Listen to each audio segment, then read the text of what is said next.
Dear students, today we are discussing about scientific management, its principles and techniques. Frederick Winslow Taylor is considered as father of scientific management.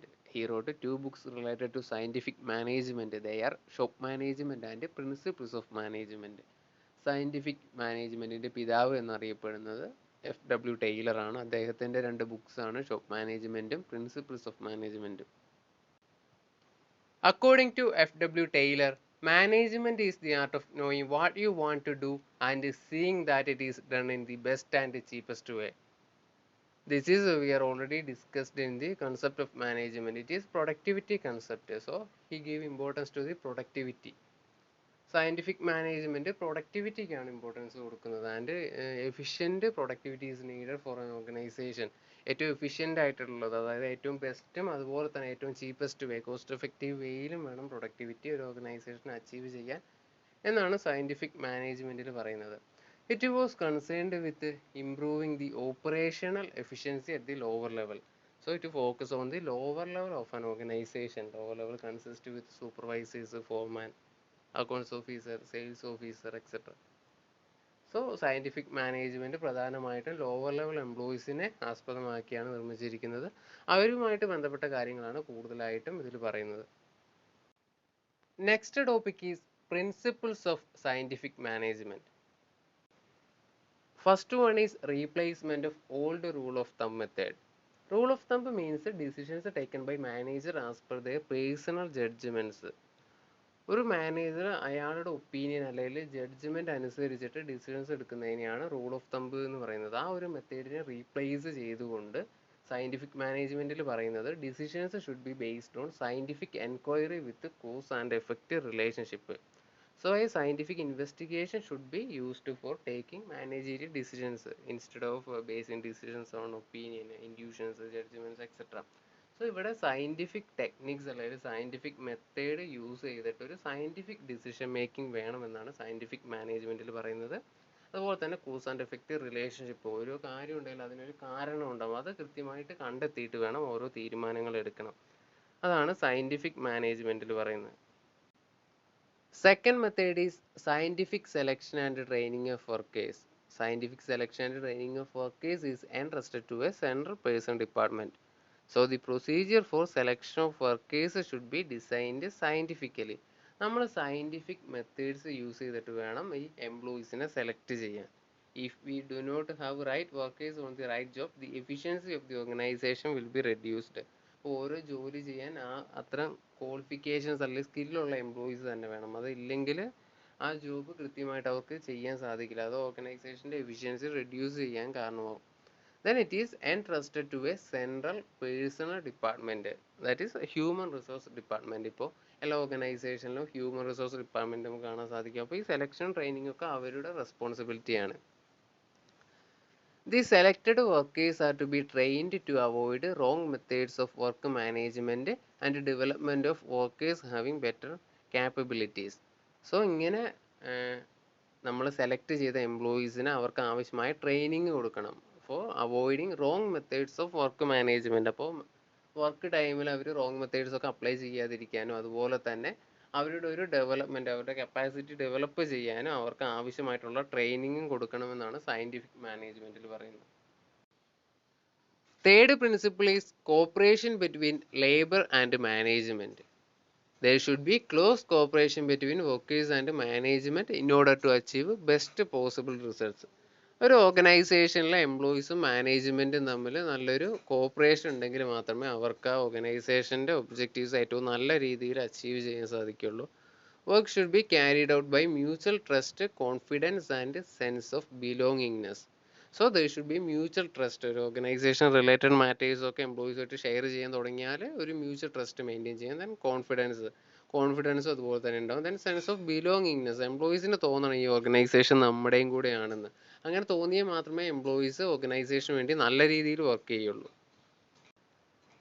It is possible only by changing the mental attitude of workers and management. So this requires changing the mental attitude of both workers and manager towards each other. വർക്കേഴ്സും മാനേജ്മെൻറ്റും തമ്മിലുള്ള mental attitude മാറണം. രണ്ടുപേരുടെയും attitude change ചെയ്താൽ മാത്രമേ ഇത് possible ആവുകയുള്ളൂ. It becomes possible by sharing part of profit, training of employees, positive attitudes etcetera. അപ്പോൾ mental attitude മാറാനുള്ള ചില ടെക്നിക്സ് ആണ് ഇതൊക്കെ. ഷെയറിങ് പാർട്ട് ഓഫ് പ്രോഫിറ്റിൻ്റെ ഒരു ഭാഗം ഷെയർ ചെയ്യുക. അപ്പോൾ എംപ്ലോയീസ് എന്ത് ചെയ്യും, വീണ്ടും പ്രോഫിറ്റ് ഇമ്പ്രൂവ് ചെയ്യാനുള്ള രീതിയിൽ അവരുടെ സ്കിൽ യൂസ് ചെയ്ത് വർക്ക് ചെയ്യും. ദെൻ ട്രെയിനിങ് ഓഫ് എംപ്ലോയീസിന് നല്ല ട്രെയിനിങ് കൊടുത്തിട്ടുണ്ടെങ്കിൽ അവർക്കൊരു ബിലോങ്ങിനെസ് ഫീൽ ചെയ്യും. അപ്പോൾ അവർ ഓർഗനൈസേഷന് വേണ്ടി നല്ല രീതിയിൽ വർക്ക് ചെയ്യും. ദെൻ പോസിറ്റീവ് ആറ്റിറ്റ്യൂഡിലാണ് മാനേജ്മെൻ്റ് എങ്കിൽ എംപ്ലോയീസും നല്ല രീതിയിൽ കോപ്പറേറ്റ് ചെയ്യും. Fourth principle is maximum output. Management and workers should try to achieve a maximum output in place of restricted outputs.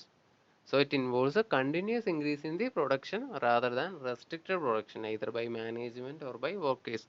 So scientific management അനുസരിച്ചിട്ട് മാക്സിമം ഔട്ട്പുട്ട് പ്രൊഡ്യൂസ് ചെയ്യണം. അതിപ്പോൾ management ആണെങ്കിലും workers ആണെങ്കിലും അവർ maximum output produce ചെയ്യാൻ നോക്കണം. അതുപോലെ തന്നെ അവർ continuous ആയിട്ട് ഇമ്പ്രൂവ് ചെയ്യാൻ നോക്കണം. ഇപ്പോൾ ഒരു മാസം പ്രൊഡ്യൂസ് ചെയ്ത റിസൾട്ട് അല്ല അടുത്ത മാസം വേണ്ടത്, അത് ഇമ്പ്രൂവ് ചെയ്യാൻ അവർ നോക്കണം. And it is beneficial to the both parties. അവിടെ മാനേജ്മെൻറ്റിനും വർക്കേഴ്സിനും അത് ബെനിഫിഷ്യൽ ആയിരിക്കും. മാനേജ്മെൻറ്റിനാണെങ്കിൽ കൂടുതൽ പ്രൊഡക്റ്റ് ഉണ്ടാക്കാൻ അവരുടെ സെയിൽസ് ഇൻക്രീസ് ചെയ്യാൻ സാധിക്കും. ദെൻ വർക്കേഴ്സിനാണെങ്കിൽ അവർക്ക് അവരുടെ വേജ് ഇൻക്രീസ് ചെയ്യാൻ ഇതിലൂടെ സാധിക്കും. സോ സയൻറ്റിഫിക് മാനേജ്മെൻറ്റ് അനുസരിച്ചിട്ട് അവർ മാക്സിമം ഔട്ട്പുട്ട് പ്രൊഡ്യൂസ് ചെയ്യാൻ നോക്കണം. അവിടെ ഒരു റെസ്ട്രിക്ഷൻ ഒരിക്കലും വെക്കരുത് എന്നാണ് പറയുന്നത്. Last principle is division of work and responsibility. Responsibility of both the management and workers should be clearly defined. അവിടെ മാനേജ്മെൻറ്റിൻ്റെ വർക്കേഴ്സിൻ്റെ റെസ്പോൺസിബിലിറ്റി എന്താണെന്ന് കൃത്യമായിട്ട് പറഞ്ഞിരിക്കണം. Management is responsible for planning and organising the work. So പ്ലാനിങ്ങും ഓർഗനൈസിങ്ങും ആണ് മാനേജ്മെൻറ്റുമായി ബന്ധപ്പെട്ട് അവർ റെസ്പോൺസിബിൾ ആയിട്ടുള്ള areas. It includes the methods of work, working conditions, time for completion of work, etc. So അങ്ങനെ പ്ലാൻ ചെയ്യുക, അത് ഓർഗനൈസ് ചെയ്യുക, ഇതൊക്കെയാണ് മാനേജ്മെൻറ്റിൻ്റെ responsibility. Then workers should responsible for execution of work. അത് എക്സിക്യൂട്ട് ചെയ്യുക, അത് നല്ല രീതിയിൽ കംപ്ലീറ്റ് ചെയ്യുക എന്നതാണ് വർക്കേഴ്സിൻ്റെ responsibility. Next, techniques or elements of scientific management. It is also referred as features of scientific management. First one is separation of planning and doing. Taylor insisted that the task of planning the work should not be entrusted to the worker. Instead, it is done by the supervisor. Thus, there is a clear-cut division of labor. So, ഈ function അനുസരിച്ചിട്ട് planning is carried out by the supervisor and worker is entrusted with the doing function. He must do what he is asked to do. വർക്കറിനോട് എന്ത് ചെയ്യാൻ പറഞ്ഞോ അത് മാത്രം ചെയ്യുക. Planning function supervisor ആണ് ചെയ്യേണ്ടത്. അതാണ് സെപ്പറേഷൻ ഓഫ് പ്ലാനിങ് ആൻഡ് ഡൂയിങ്ങിൽ പറയുന്നത്. പ്ലാനിങ്ങും ഡൂയിങ്ങും സെപ്പറേറ്റ് ആയിരിക്കണം. ഇപ്പോൾ വർക്കർ തന്നെ പ്ലാൻ ചെയ്തിട്ടുണ്ടെങ്കിൽ അയാൾ അത് കൃത്യമായിട്ട് ചെയ്യാനുള്ള സാധ്യതയില്ല, അല്ലെങ്കിൽ അയാൾക്ക് അനുകൂലമായിട്ടുള്ള രീതിയിൽ പ്ലാൻ ചെയ്യും. സോ സൂപ്പർവൈസർ പ്ലാൻ ചെയ്യുമ്പോൾ കൃത്യമായിട്ടുള്ള രീതിയിലുള്ളൊരു പ്ലാനിങ് കൂടെ അവിടെ ഉണ്ടാവും. സോ അവിടെ ഒരു clear cut division of labour ഉണ്ടെന്ന് പറയാം. Next, work study.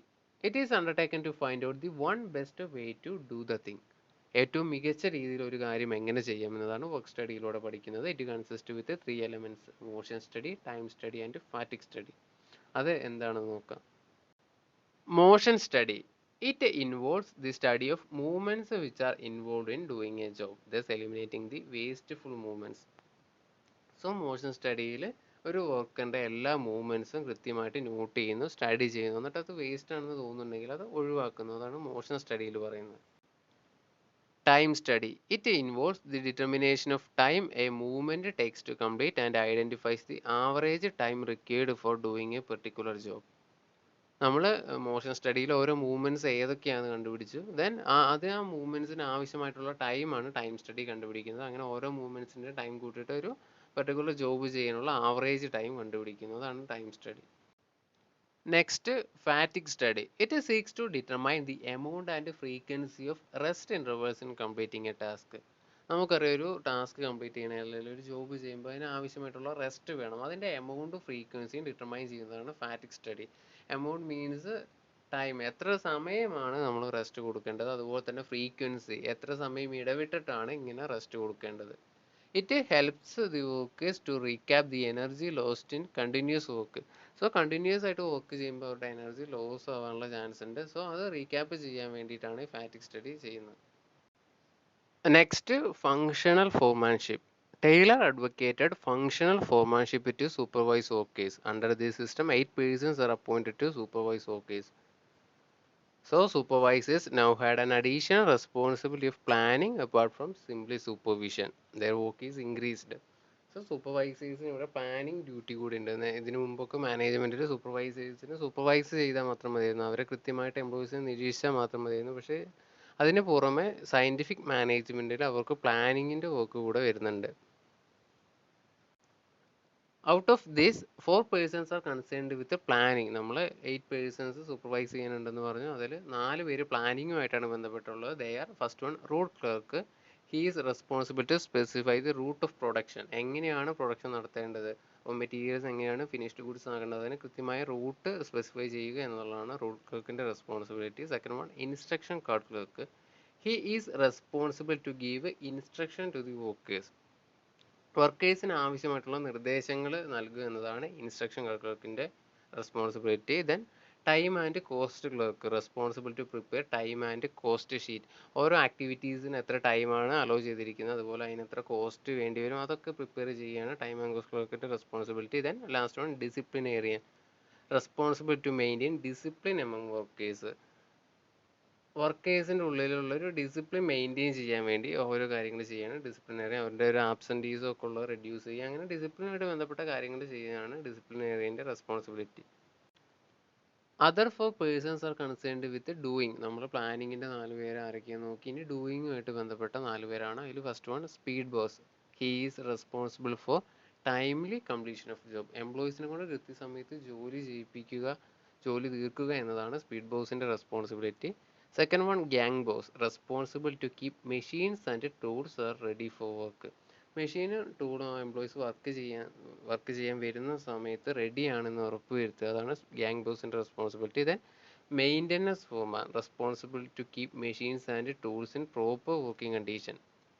സോ അത് ഓരോ ദിവസത്തെ എംപ്ലോയീസിൻ്റെ ജോബ് കഴിഞ്ഞിട്ട് അത് പിറ്റേ ദിവസത്തേക്ക് വർക്കിംഗ് കണ്ടീഷൻ ആണ് എന്ന് ഉറപ്പ് വരുത്തുക, അതാണ് maintenance foreman. He's also known as repair boss. Then inspector, responsible to maintain quality of work.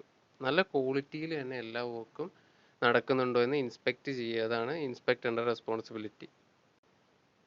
Fourth one is scientific rate setting. Taylor suggested differential piece rate system of wage payment. Efficient employees get a high salary and inefficient employees get a low salary. It motivates workers to put in their maximum efforts.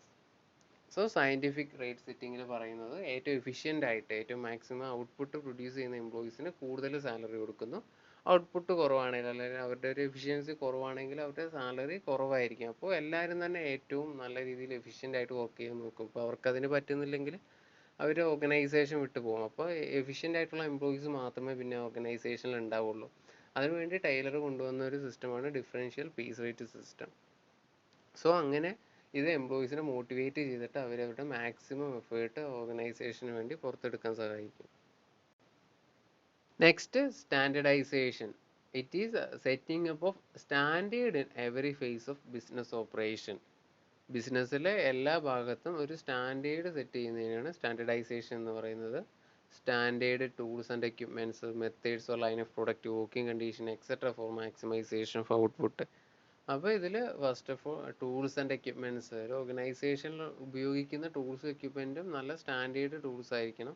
Then methods or line of product, standard അല്ലെങ്കിൽ scientific methods ആയിരിക്കണം apply ചെയ്യേണ്ടത്. Then working condition, ഒരു standard working condition എംപ്ലോയീസിന് provide ചെയ്യണം. ഇതൊക്കെയാണ് ഒരു ഓർഗനൈസേഷൻ്റെ output maximise ചെയ്യാൻ helpful ആവുള്ളൂ. It improves quality of products and reduce cost of repair. അപ്പോൾ നല്ല സ്റ്റാൻഡേർഡ് ടൂൾസ് യൂസ് ചെയ്തിട്ടുണ്ടെങ്കിൽ എന്ത് ചെയ്യും, പ്രൊഡക്റ്റിൻ്റെ ക്വാളിറ്റി ഓട്ടോമാറ്റിക്കായിട്ട് ഇൻക്രീസ് ചെയ്യും. Then reduce cost of repair, നമുക്ക് റിപ്പയേഴ്സും അധികം വേണ്ടി വരില്ല. നല്ല ടൂൾസ് ആണെങ്കിൽ അവിടെ റിപ്പയേഴ്സും അധികം ആവശ്യമായിട്ട് വരില്ല. Last one is mental revolution. Scientific management depends on the mutual corporation between management and workers. There should be a mental change in both the parties from conflict to cooperation. So ഒരു സാധാരണ ഒരു ഓർഗനൈസേഷനിൽ എംപ്ലോയീസും മാനേജ്മെൻറ്റും തമ്മിൽ conflict ഉണ്ടാകാനുള്ള സാധ്യത വളരെ കൂടുതലാണ്. പക്ഷേ സയൻറ്റിഫിക് മാനേജ്മെൻറ്റ് അനുസരിച്ചിട്ട് അവർ തമ്മിലൊരു കോപ്പറേഷൻ ഉണ്ടാവണം. അങ്ങനെ ഒരു കോപ്പറേഷൻ ഇല്ലെങ്കിൽ സയൻറ്റിഫിക് മാനേജ്മെൻറ്റ് പോസിബിൾ ആവില്ല. This is the most important feature of scientific management because in its absence no principle of scientific management can be applied. നമ്മൾ ഈ സയൻറ്റിഫിക് മാനേജ്മെൻറ്റ് പ്രിൻസിപ്പിളൊക്കെ പഠിച്ചിട്ടുണ്ടായിരുന്നു. അപ്പോൾ ഇതിൽ ഈ കോപ്പറേഷൻ ഇല്ലെങ്കിൽ നമുക്ക് ആ പ്രിൻസിപ്പിൾ ഒന്നും തന്നെ അപ്ലൈ ചെയ്യാൻ സാധിക്കില്ല.